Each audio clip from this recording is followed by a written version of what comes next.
Alors, quand j'évoque ce festival, tu crois, mais dans ces cas-là, il faut allumer dehors. Non, on va faire comme ça pour Lisa, on va mettre le... Voilà. Donc, la première question qui m'est posée, c'est, mais en fait, la danse et la philosophie, quoi de plus opposé?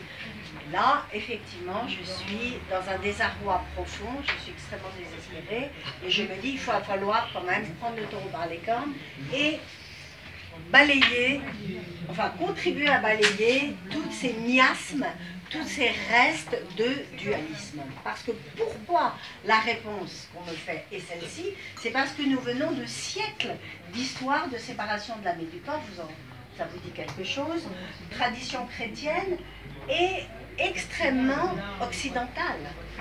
Parce que toutes les régions du monde ne sont pas fondées, ne se représentent pas la vie comme étant d'un côté immatériel et de l'autre matériel. Il y a peu de cultures, en tout cas nous sommes la culture, je pense, qui sommes, je ne sais pas ce qu'on dira Lisa, malgré tout la plus empreinte de cette pensée dualiste. Qu'est-ce qu'on appelle dans le dualisme?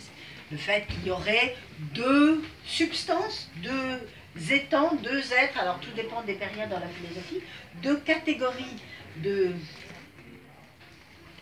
sphères dans la logique du vivant, l'une matérielle, l'autre immatérielle, et qui serait en nous, qui serait de nous-mêmes, qui serait de l'humanité, c'est-à-dire que l'humain est d'un côté corps, et bizarrement un autre humain, mais qui est le même, et qui est dans le même, immatériel.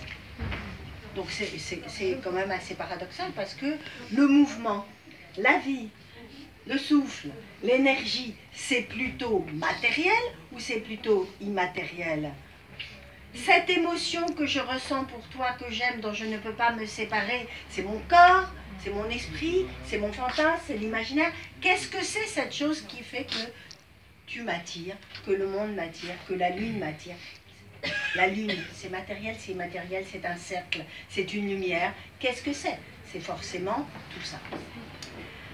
Donc, bien sûr qu'un art qui dit des choses, qui creuse au fond, sous la peau, derrière les muscles, derrière les viscères, l'énigme du vivant, qui essaye d'exprimer les choses à partir de ce qui est, tout simplement, ne peut pas ne pas être philosophique. Donc, l'objet de la conférence de Lisa qui ouvre le festival Je danse donc je suis, et si je ne me trompe, ce soir, la danse est-elle un objet philosophique? Oui, c'est ça, exactement. Mais, avant de laisser la parole à Lisa, je dirais que d'une certaine manière, que la danse ait été pensée à certains moments, reflétée,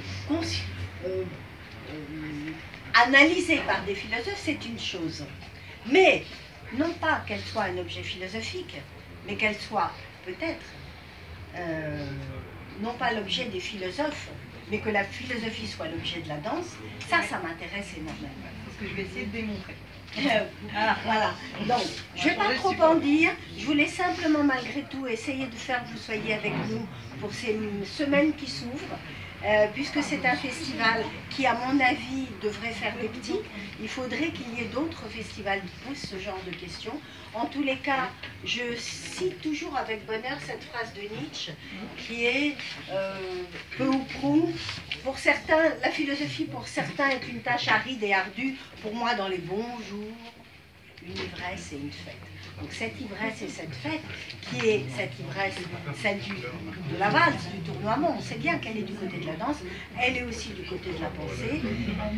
Je ne vais pas m'étendre, je vais laisser la parole à Lisa, surtout regardez le petit dossier. Il y a énormément de spectacles, de performances, de conférences, d'événements, de balles dans le festival. Et je crois qu'il est vraiment l'heure, parce qu'il y a une seconde conférence jusqu'à un deuxième afflux de spectateurs et d'auditeurs. Peut-être, Lisa, allez-vous vous présenter? Je vais allumer la sonorisation.